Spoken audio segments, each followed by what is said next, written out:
was going through, I've got several different, these are just kind of edge bandings that I have in the shop, and I'm not sure if you can see it, but there's several different thicknesses here.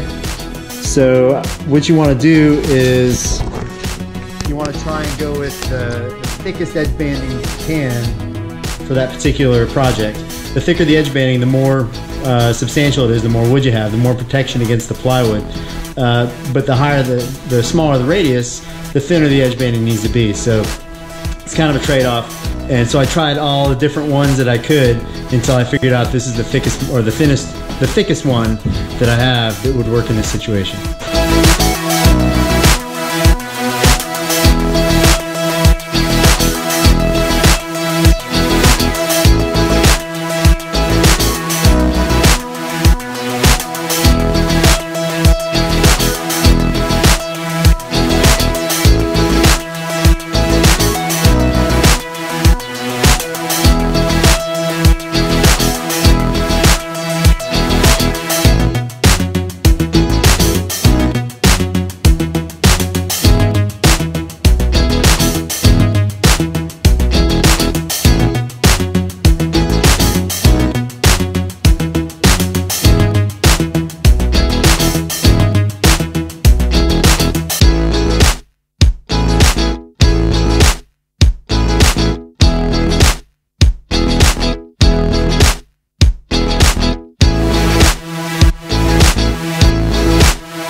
As I was doing this banding, this is challenging for me to get these cuts here completely vertical and straight and not jagged, because I'm not an absolute expert on the bandsaw.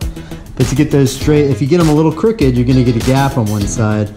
So what we'll do here, after this completely dries, I'll come back and I'll fill in these gaps with a little bit of wood putty, and they should mostly disappear. The wood putty that I have is a really light color. It's tintable, and I've got some stuff to darken it, but I think that between this light colored oak and this maple edge banding, that we'll be able to make those kind of disappear, at least look nice, and not have a little gap. There's a couple of them. Here's another one right here. You can see it, little gap there.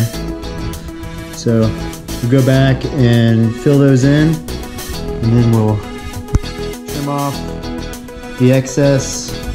It's proud, and we'll be good to go. You notice that I used the maple edge banding on the oak plywood. That was on purpose.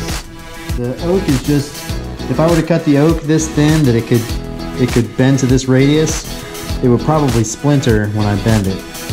Oak is just much more brittle than the maple. In the maple, you get a little bit moist with the glue, and it'll kind of succumb to your pressure.